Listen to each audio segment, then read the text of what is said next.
Thank you all so much for being here and joining Northwest Public Broadcasting and WSU Tri-Cities for the American Revolution Screening and Community Conversation.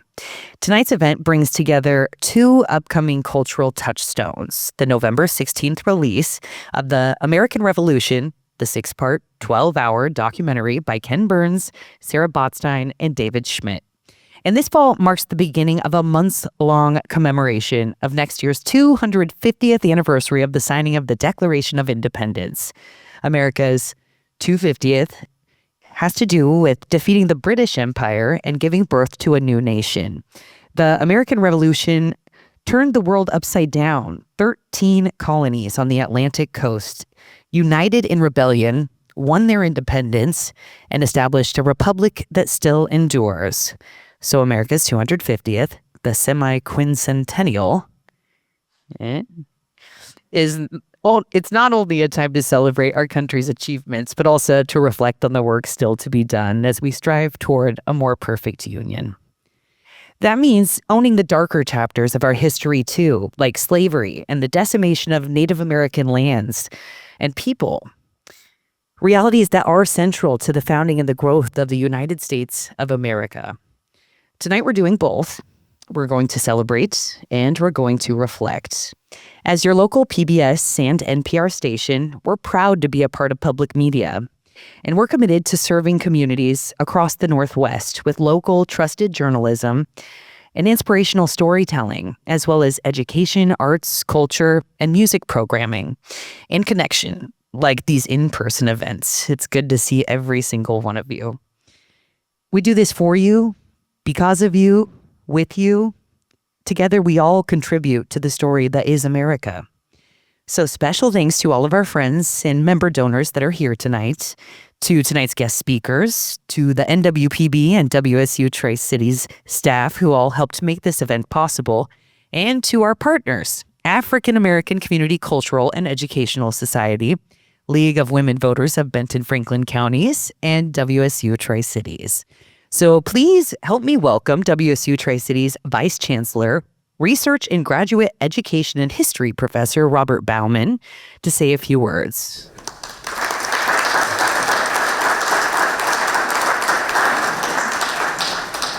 Thank you, Tracy. It's such a pleasure to welcome you all. What a great turnout this evening. Everyone here, faculty, staff, students, and members of our broader Tri-Cities community. Welcome to WSU Tri-Cities for the special screening of Ken Burns' latest film, The American Revolution. Chancellor Haynes sends her regrets that she cannot be here this evening. So on her behalf and behalf of all WSU Tri-Cities leadership, we are proud to partner with Northwest Public Broadcasting to bring this event to campus. Ken Burns' films have a unique way of helping us reflect on who we are as a nation, reminding us that the American story is not static, but is constantly unfolding. As a land-grant university, WSU is deeply rooted in the belief that education and knowledge belong to everyone, and that learning should serve the public good. Events like this bring that mission to life. They invite us to think critically about our shared history, to hear different perspectives, and to consider how the lessons of the past can guide us to a more informed future. Tonight, we'll hear reflections from local students and community members that remind us that the spirit of progress and renewal lives on through civic engagement, education, and the conversations that we all share. We're also honored to welcome Arthur Broady and our keynote speaker and my history department colleague, Professor Lawrence Hatter, whose insights will help us better understand both the historical and contemporary meaning of this defining period in our nation's history. Thank you all for joining us this evening, for your curiosity, your participation, and your continued support of WSU Tri-Cities and its mission to serve our region through learning, discovery, and community connection. So enjoy the program, and as always, go Cougs!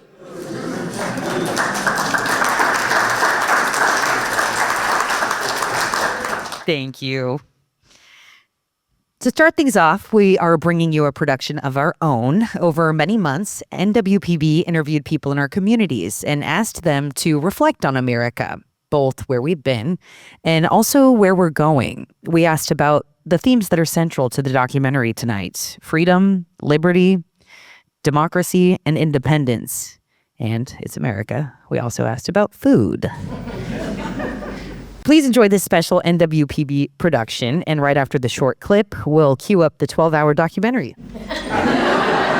Just kidding. It's a 25-minute sneak peek, and if anyone's warm, just do a fan signal, and I'll bring you one. What do you know about the Revolutionary War? That war was... Shoot, it's been a hot minute.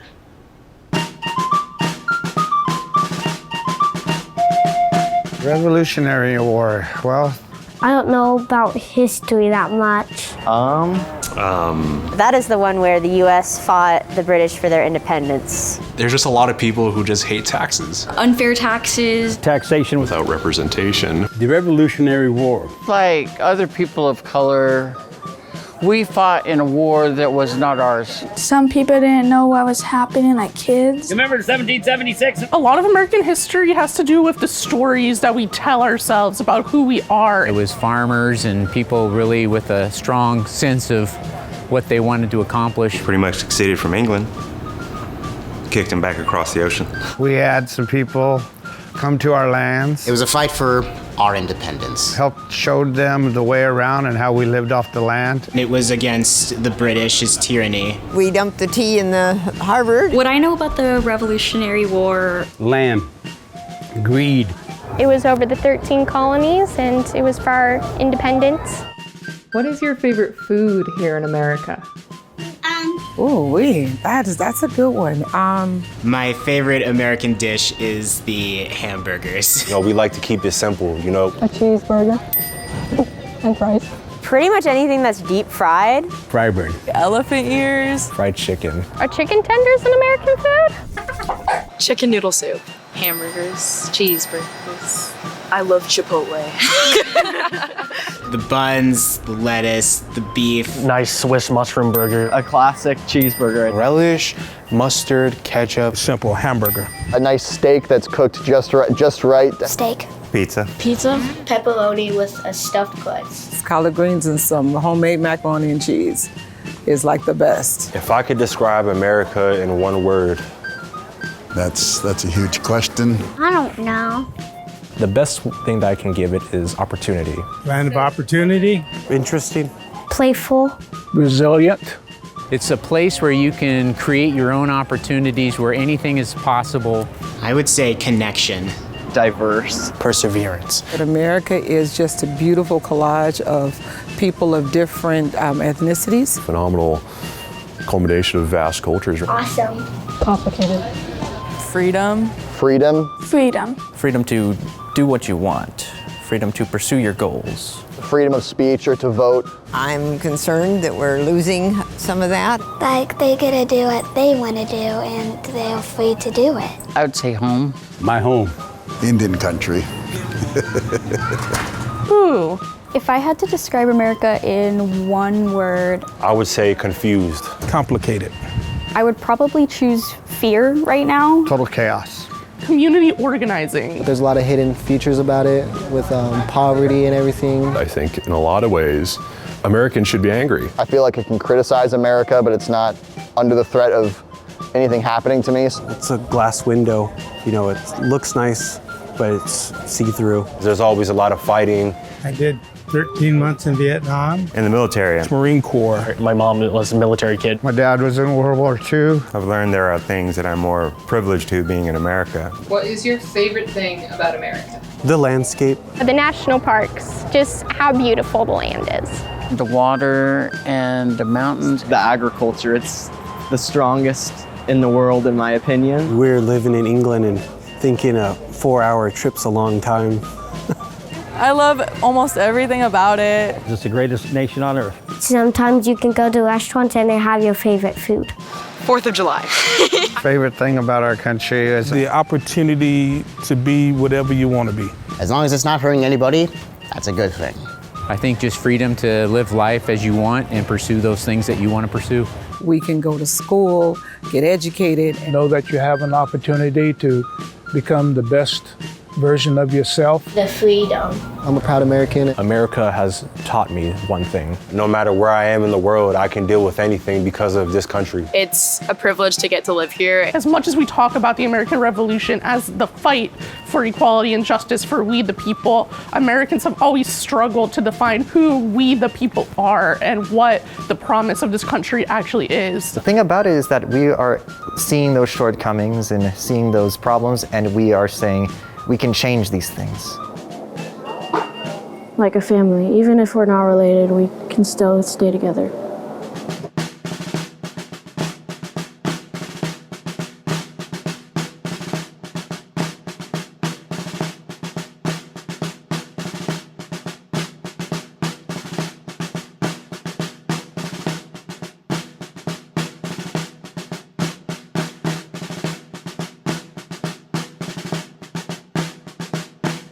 Have you ever heard about the Revolutionary War? No. Yeah. No.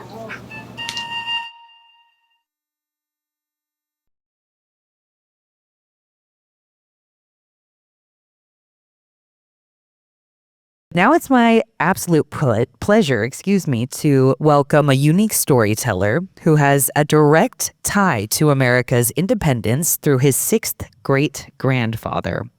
Arthur Broady has made some history of his own. He was born and raised in Southwest Virginia, a hotbed of American Revolution. He graduated from Emory and Henry University and is recognized as the first African-American man to enroll at the university back in 1966 as a full-time student and athlete.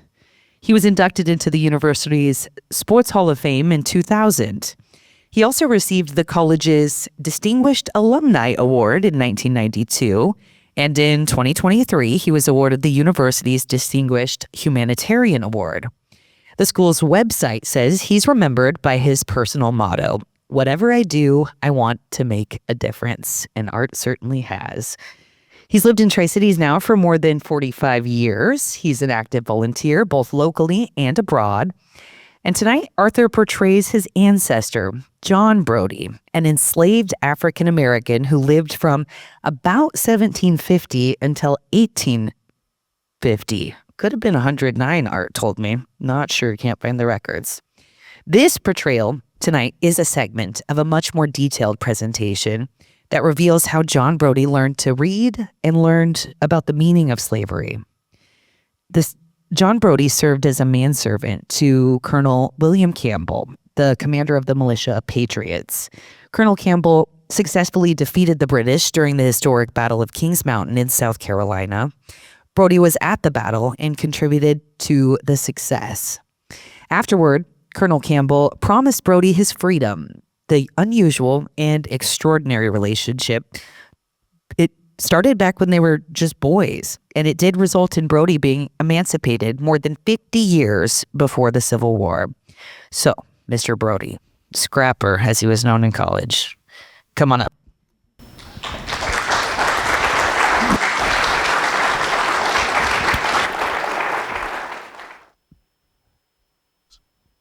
Sort of hard to follow Ken Burns. I wish my mother was here. Well, I'm John Broady. I'm about 30 years old, and I'm a slave.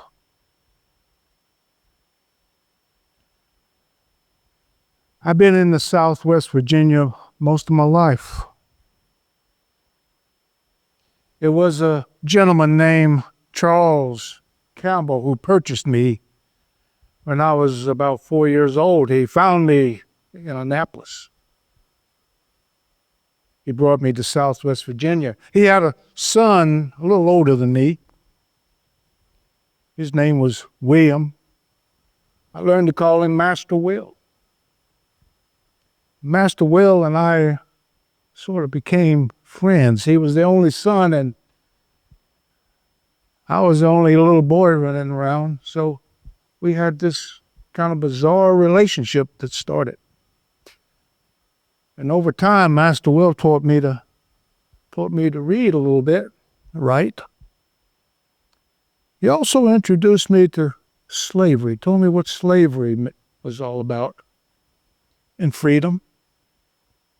And what I remember most about his telling me that about slavery was that he pointed to the birds flying up there, free. Didn't belong to anybody. And then he pointed out this horse in the corral. He said, my papa owns that horse. Papa owns you.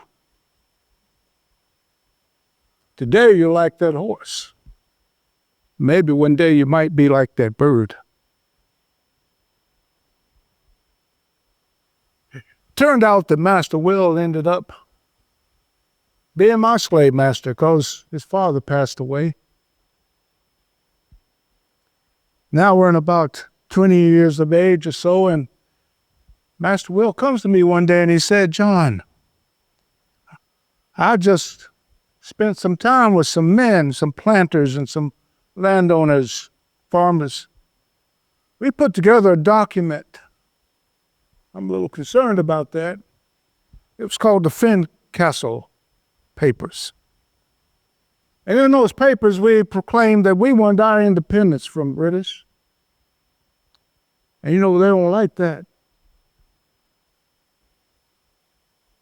If they could get their hands on me, they'll probably kill me, hang me. But we believe in independence, John. That was sort of strange to me because that was the first time that I began to understand that being John and being a slave wasn't much different than being Master Will. Master Will was worried about his freedom. Now, that didn't make a lot of sense to me.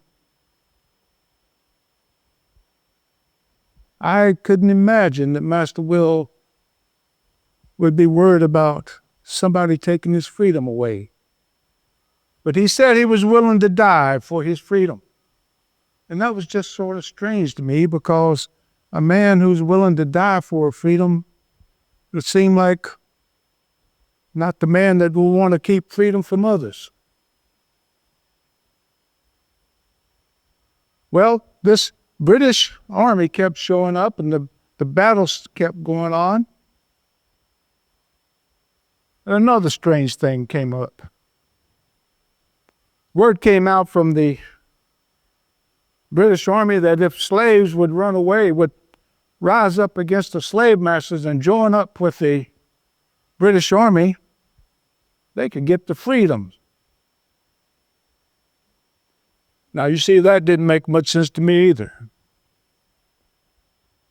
People free slaves so they can take freedom away from others.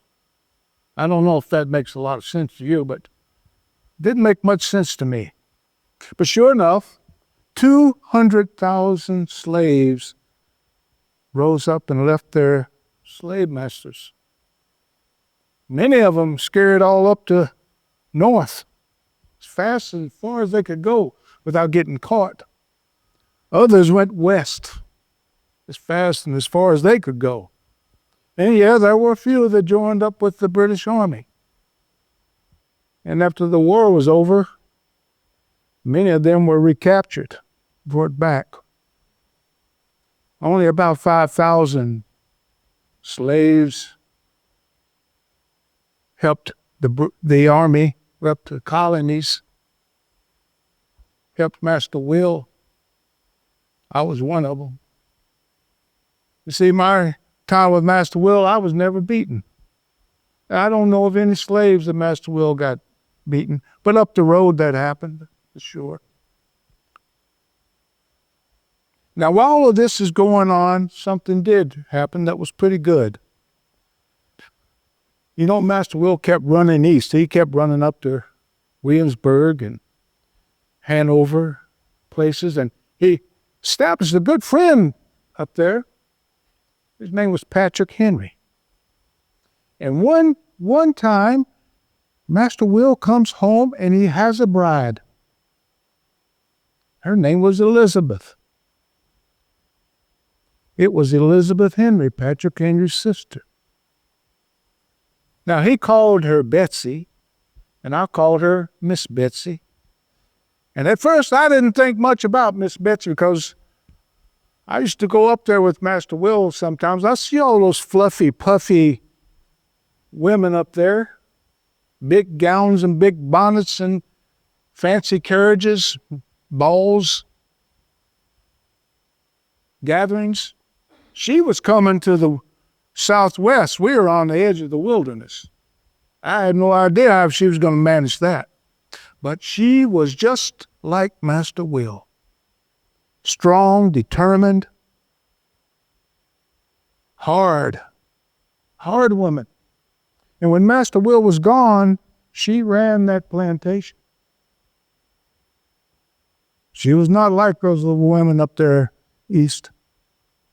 She was a wilderness woman, Miss Betsy. Now, Miss Betsy called me one day, called me in to see her, and she said, "John, I'm hearing news that there's a big battle brewing down in the South. I've overheard Master Will talking. There's this major called Major Ferguson. He's rounded up a bunch of loyalists, sympathizers for the British, and he's determined to take those people and go through the South and get rid of any patriot, anyone resisting the British. He's going to end this Revolutionary War," he says. He's tired of it. And they're calling on Master Will to pull together some men to go down there and fight. Now, John, I'm asking you, would you please go with Master Will? I want you to go with him. I want you to look over him and help protect him. Bring him back. Now, I said, "Yes, Miss Betsy, I'll do that." But as I walked away from Miss Betsy, I thought, no, that ain't going to happen. You see, now, Miss Betsy might run this plantation when Master Will's gone. She might be just as strong and just as determined as he is and stubborn. But when it comes to military things, you don't tell Master Will nothing. General Washington may, but nobody's going to tell Master Will anything. She's not going to tell me to go on this battle, not unless Master Will tells me. And sure enough, a couple of days later, Master Will got to me and he said, "John, get yourself together, get your stuff ready, we're going south." And we did. 400 men there in Southwest Virginia. Just farmers, planters. They weren't military men, common folk. They took their guns and horses and we all went down south. We crossed over the Blue Ridge. Finally got to a place called Cowpens. And some spies that Master Will sent out went ahead and sure enough, they found Major Ferguson at Kings Mountain, perched up on top of the hill. Don't know why, but he and all of his men were up there. Guess they thought that was the best place to be to fight. The spies came back and reported that, and the next day, Master Will had all the men gather. They had all the men circle around the base of that mountain. Now, Master Will called me over before they started fighting. He said, "John, take my coat." You see, Master Will was the only Continental Army guy there. He had a George Washington type looking coat. Among all those farmers, he stood out. It was like having a target on your back. They said, "John, you take my coat. And you take my horse, Baldface," because Baldface doesn't like a lot of shooting and crazy stuff going on. So I was to take Master Will's horse. and his coat, and to go way off to the side out of danger. And I do whatever Master Will tells me. Off I went. Pretty soon, I heard him yell, "Charge! Go to the devils!" And up the hill they went.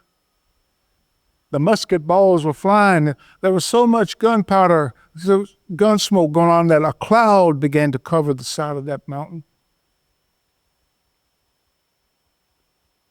I couldn't understand it. I couldn't deal with it because I was supposed to take care of Master Will. Master Will, yeah. I couldn't see him, so I slapped old Baldface.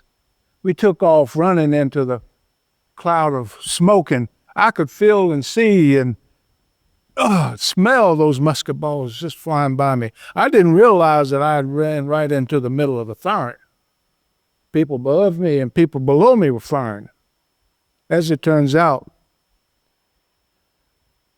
the firing stopped for a couple of minutes, and the air sort of cleared up, and down the hill there was Master Will. I saw him. So I hit old Baldface again and got out of there. And not too long after that, all the smoke cleared away, all the firing went away. And there stood Master Will and his men. Looking down, there laid Major Ferguson. Major Ferguson was gone. They captured most of the men, and they won the battle at Kings Mountain. Now we all headed back as soon as we could, back to Southwest Virginia. He was a hero. He was a hero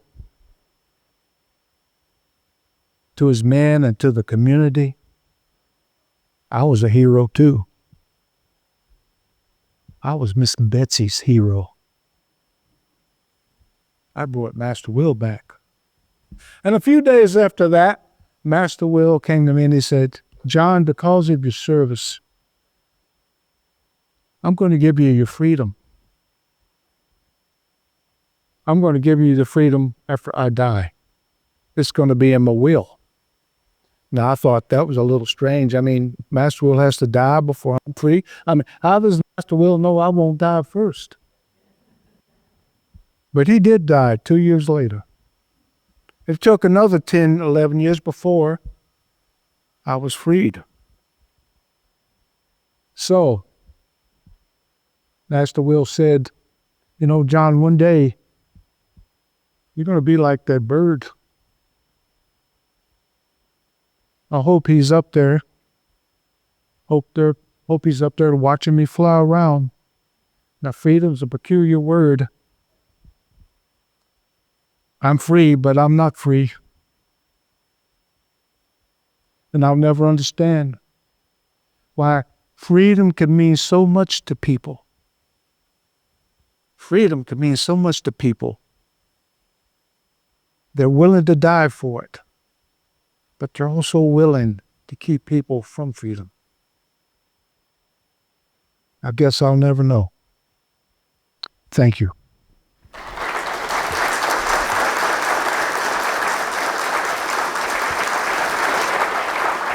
Great job, Art. That was lovely. Thank you so much.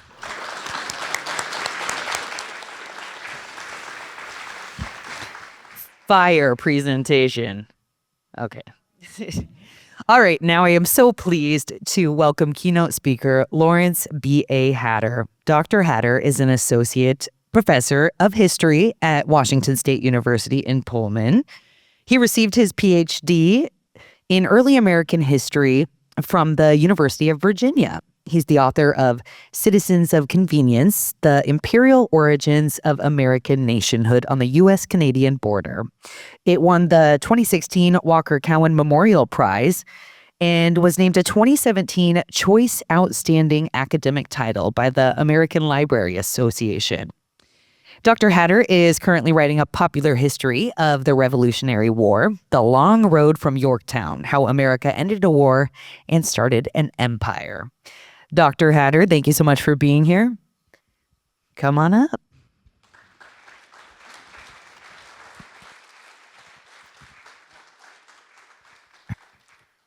How's that?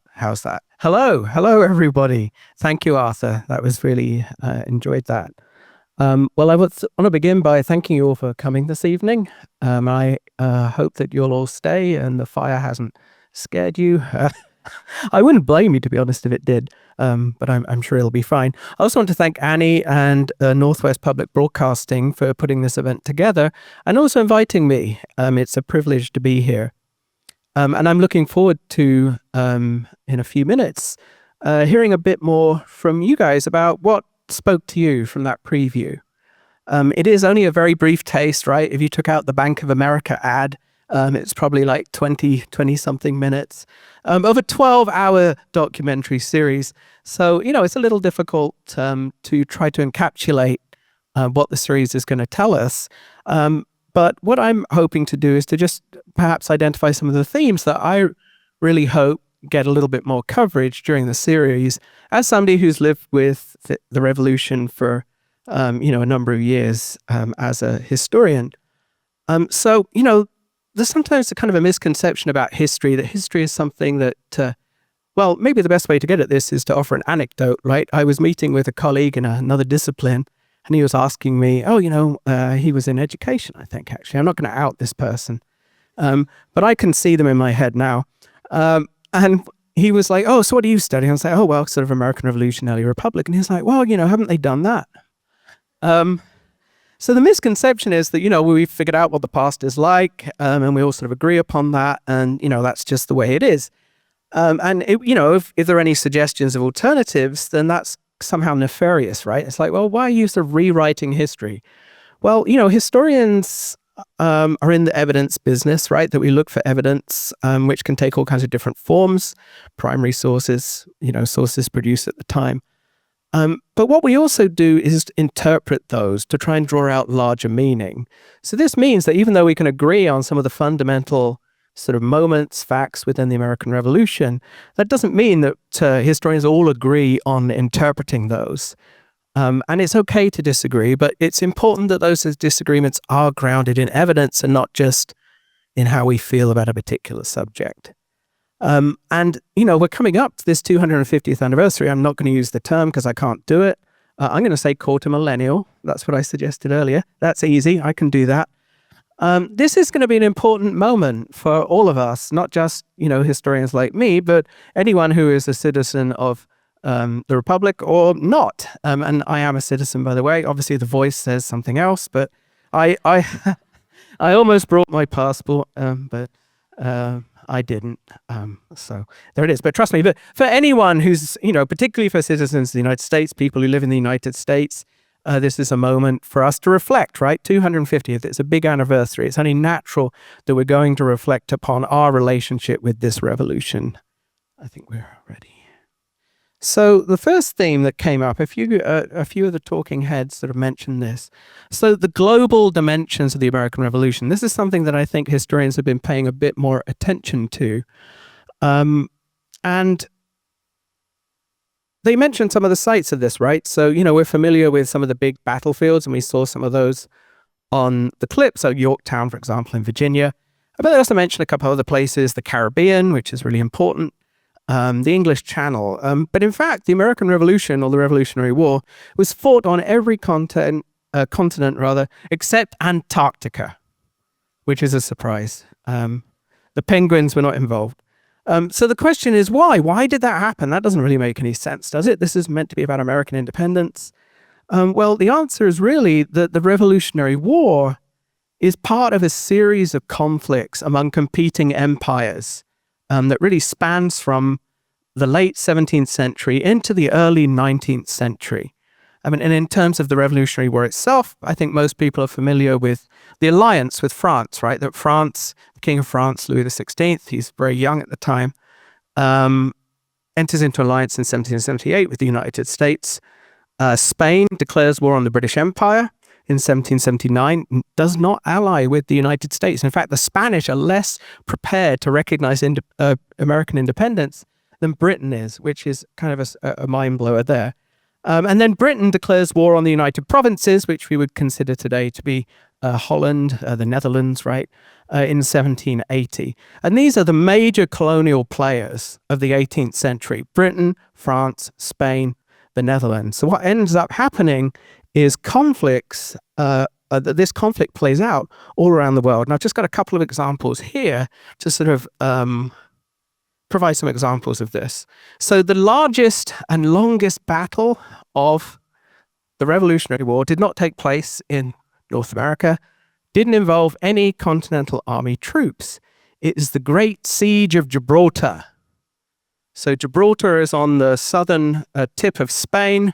It's been held by the British since the end of one of the earlier colonial wars. So from 1713, 1714, Gibraltar is part of the British Empire. Spain wants it back. So Spain, as I mentioned, declared war on Great Britain because it saw an opportunity, right? The British are bogged down in North America. Now's our chance. We're going to get Gibraltar back. So between June of 1779 and February of 1783, you have the Great Siege of Gibraltar. It involved 65,000 French and Spanish soldiers. But it is ultimately a failure on the part of France and Spain. The British hold on. There's a picture. So this is the image here. There's the Rock of Gibraltar, which is very famous. This is the failed attempt by the Spanish and the French to force the siege just in late 1782. So why does this matter to the United States? It's like, well, it's just Europeans doing European things over there in Europe, as you know, well, as they would. Well, this matters because it actually delays the end of the war considerably. So, you know, the traditional sort of interpretation is Yorktown. Battle of Yorktown takes place in 1781. And if you read sort of an average textbook or something like that, it's like, well, and then the war kind of ended. But of course, there's not a peace treaty for 2 years. It's like, what were they doing? Just sitting around chilling?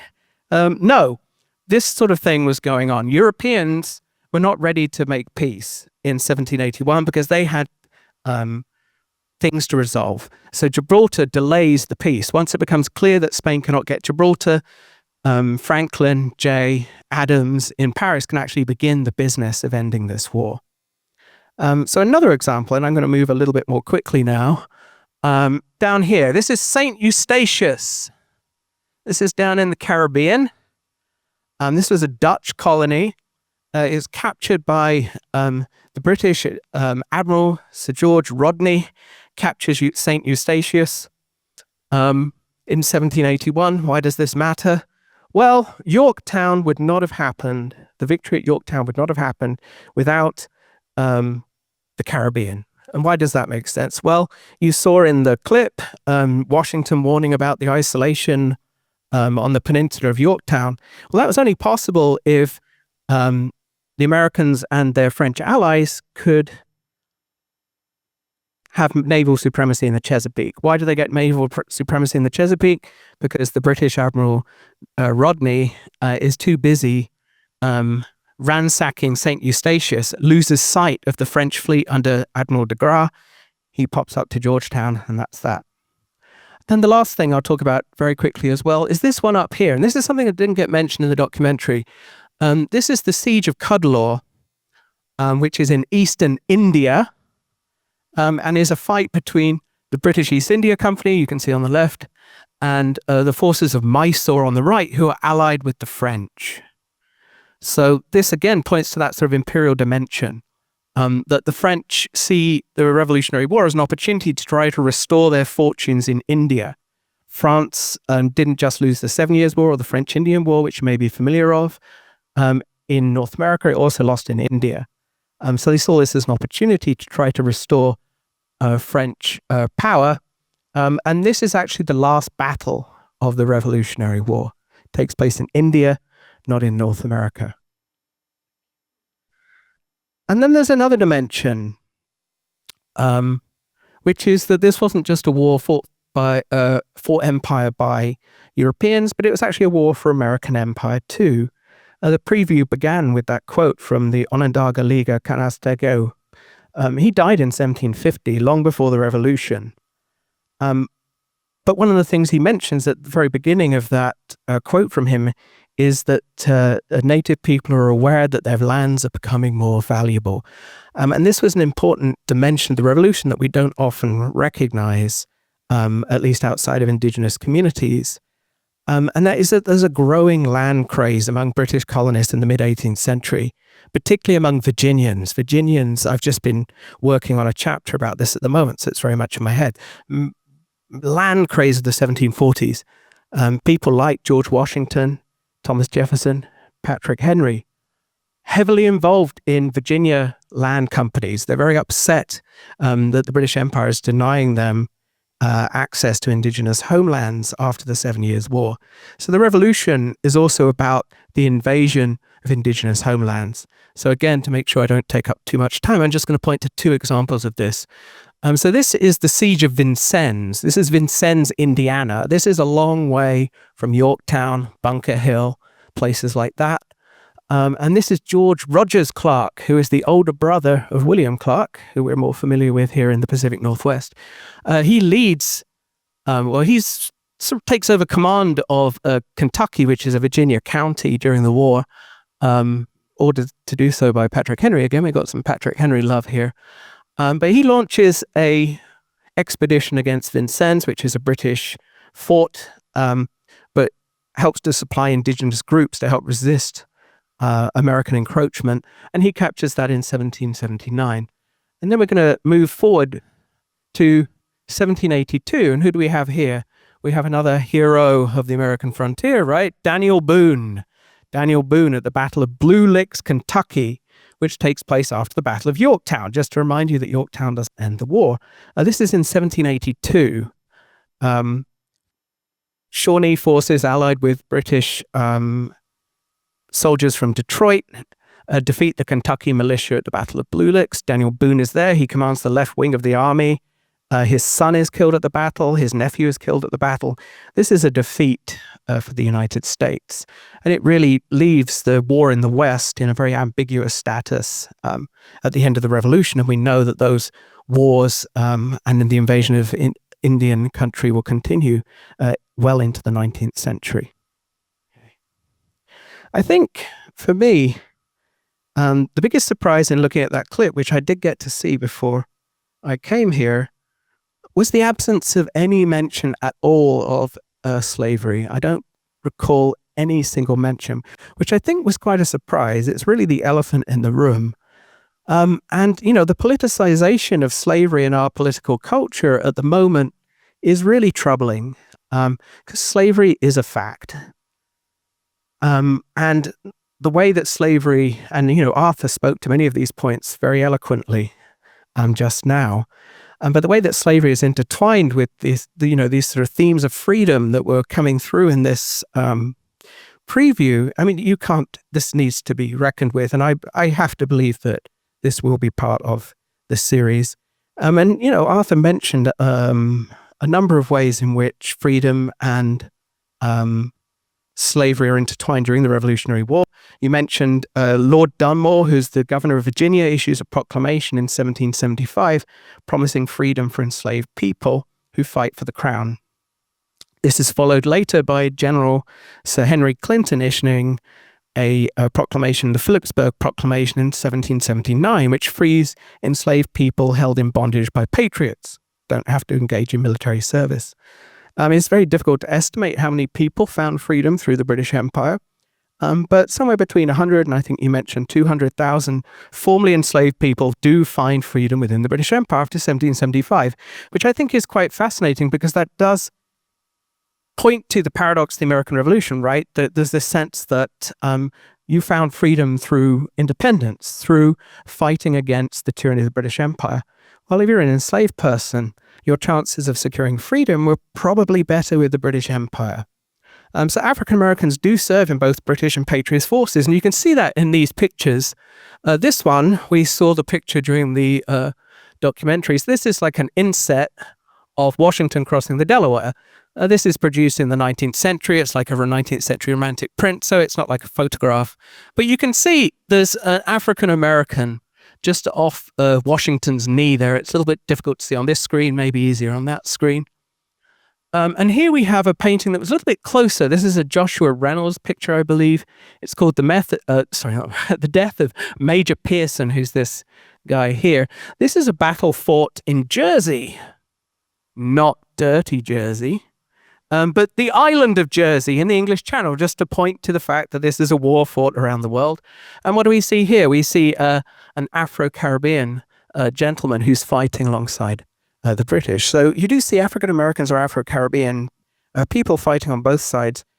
Probably more fought with the British, estimate of maybe perhaps 20,000, maybe only 5,000 with the Continental Army. But this is a major theme.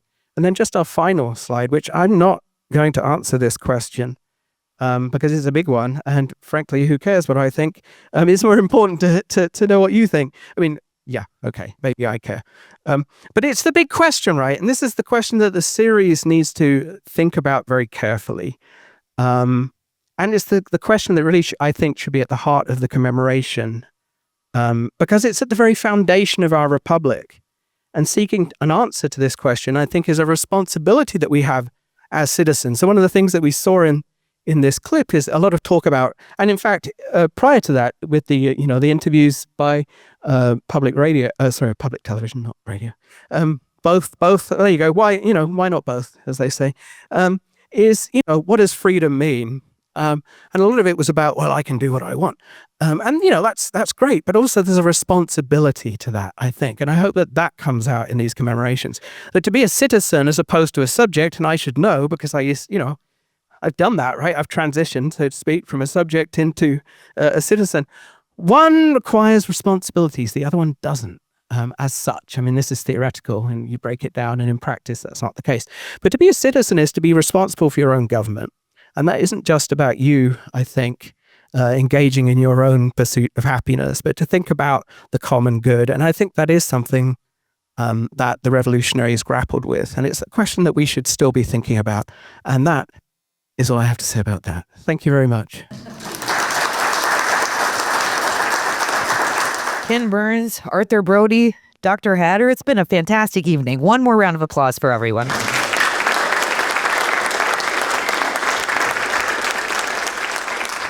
So, Arthur, if you could come up to the stage, if you guys are willing to take some questions from the audience, you guys are tasked with answers. So anyone have any questions? Okay.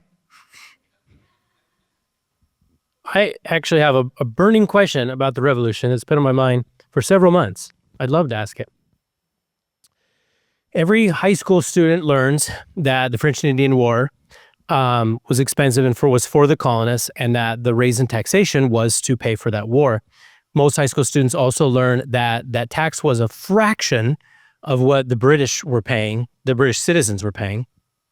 When you get to college, you learn that the American Constitution is not wholly, but almost nearly the same as the British laws at the time. And in college, you also learn that the amount of self-governance that the colonies had was truly remarkable. So then, as an adult, I'm listening to a book on tape about John Adams' defense of the British at the Boston Massacre and find out how many outright lies were told by Paul Revere and Sam Adams. And then I read my children Johnny Tremaine and begin to realize what an outright piece of propaganda it is. And at the time, we were still in Iraq and Afghanistan trying to fight people like the way John Adams and Paul Revere were acting. And yet, everything that is good in my life is because of the American Revolution. So how do I reconcile the dishonesty and manipulation that was the impetus of it with the fact that, to me, it's one of the best things that's happened in human history?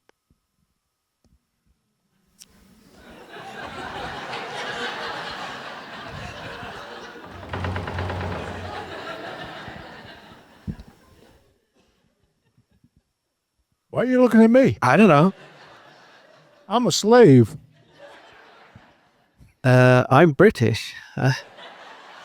That's a very complex question. And, the buildup, I think, was very good in terms of the way we think about the revolution in terms of, so I still think, the idea of a tax revolt, like people are like, the taxes were very high. And obviously, in many ways, I think that reflects, and this is so often the case with the revolution and thinking about the past, is that we use it as a mirror to look at ourselves. So, today, no politician is going to say, I'm raising taxes, right? I mean, okay, maybe a few fringe folks. And that doesn't mean, I'm not stating my own personal position on that. I'm just saying that since certainly the 1980s, that has been very unpopular. So, of course, the revolution was about taxation because we've decided that we don't really like paying taxes and stuff like that. But I think what you're getting at is the central paradox of the revolution itself. And this was I think it was one of the talking heads mentioned this about the idea of democracy, right? Really, none of the founders came to the revolution thinking, yeah, what we need is democracy. In fact, in the 18th century, democracy was considered potentially dangerous, that it would lead to anarchy. And this was one of the predictions that European observers had on the American Revolution, that because it lacked that monarchical element, having a strong executive, what will happen is that democracy will get out of balance and the republic will tear itself apart. And people continue to think this well into the 1790s. They were just waiting for the United States to fall apart. So what does that mean? Well, I think it's the unintended consequences, right? And this happens all the time, right? I mean, just in your own lives. I mean, I don't know, assuming you're as dysfunctional as I am, that, unintended things happen, right? Something happens and unintended consequences come from that. So maybe that's sort of one way to think about it. But then also, the revolution doesn't sort of solve all of this, right? The republic continues and it changes and it develops. And there's that sort of famous old quote about the French Revolution, somebody asking a French person, how did the French Revolution turn out? And he said, it's too early to tell. And I think that that's a useful mentality to have in the sense of thinking about our revolution, that it continues to unfold. And maybe that's a positive way. And I must say, anyone who knows me knows that I'm generally kind of pessimistic, but that's actually an optimistic thing. So I'm going to stop with the optimism right there. Next question. All right. We do only have a couple of minutes. We'll end right at 8 o'clock. So any more questions for the community conversation? Yes.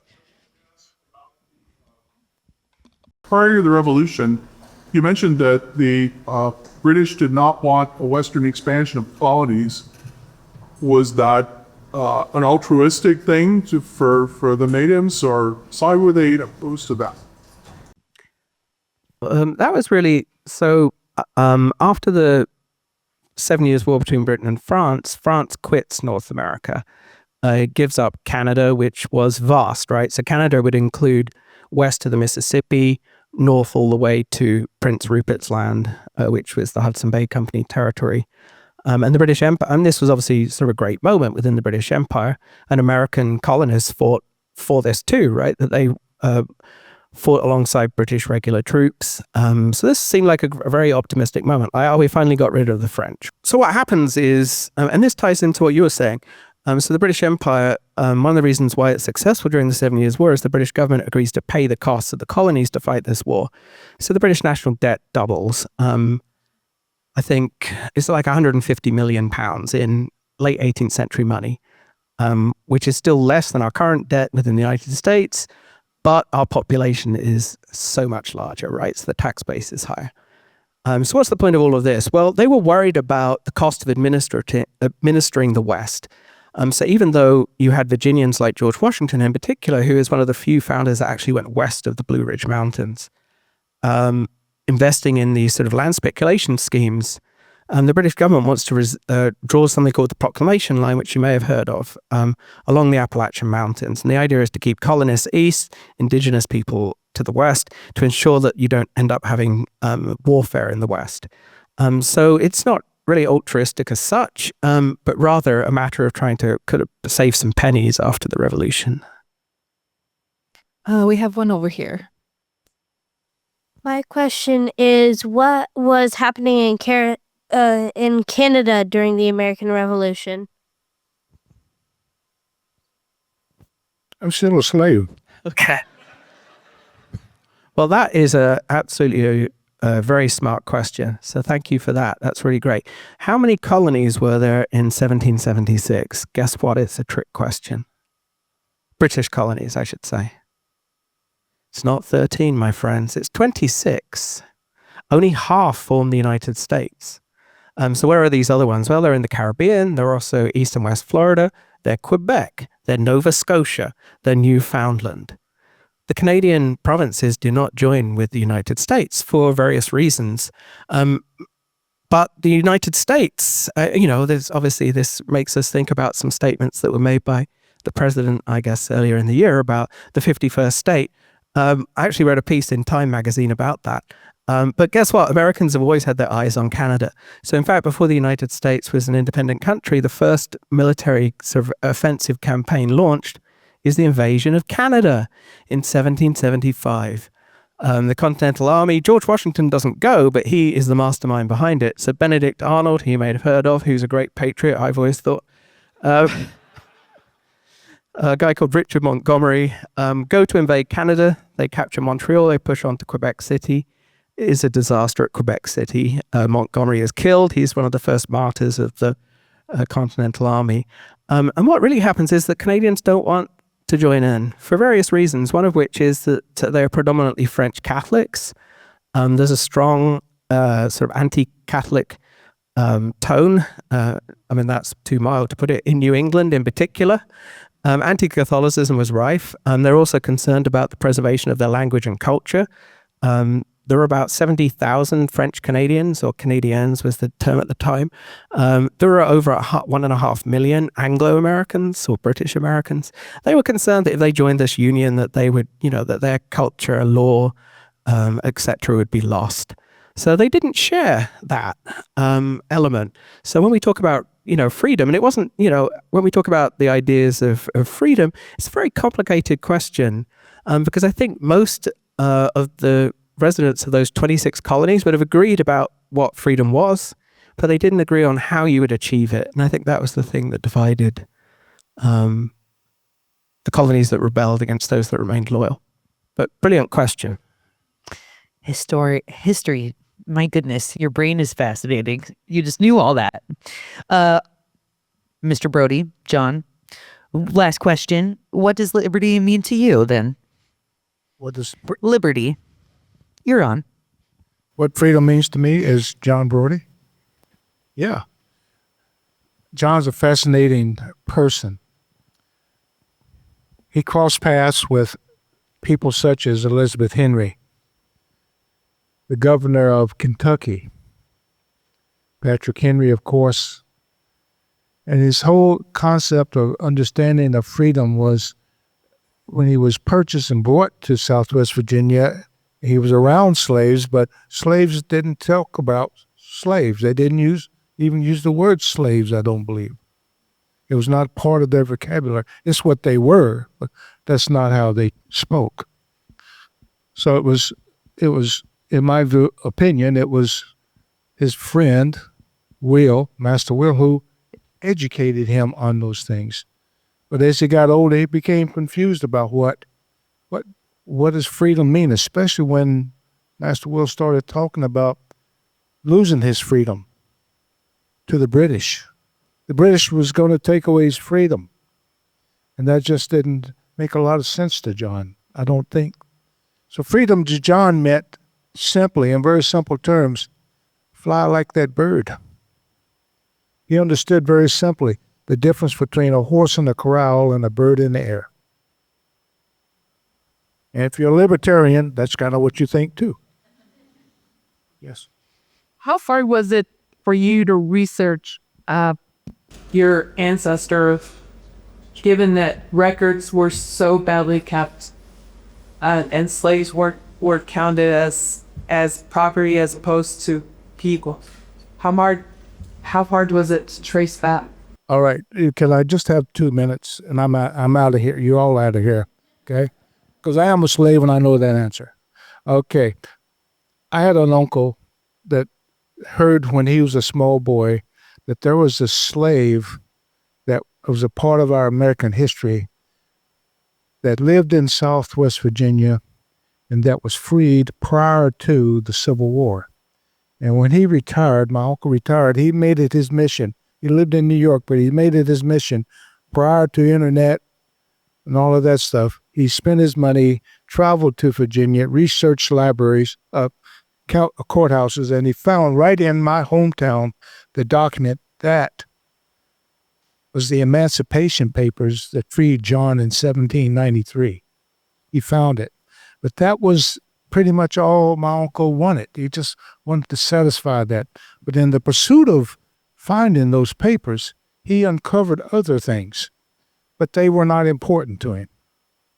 And one day, all that research showed up on my doorstep, and I fell over it for a couple of years, bumping into it. I wasn't interested, and I finally looked into it. It was amazing. So a lot of it was done by him. And we have to thank Colonel General William Campbell and the Battle of Kings Mountain because of his heroic stature. He is covered in a lot of books. He's represented in a lot of history books. And the real funny part about it is that for 250 years, they thought they were half brothers. They thought they were half brothers. And there's a whole story behind it. That's why you have to come to the whole show. Because it explains why he's not the half brother of William Campbell. But that was the explanation. One quick minute, because that little piece about him being off on a horse in the distance became a major controversy because one of the commanders at that battle accused Master Will, accused him to be a coward because he saw Colonel Campbell sitting on his horse off in the distance. It wasn't him, it was John. So there's a whole story about that. And they explained the misidentification as, well, they were half brothers. They looked alike.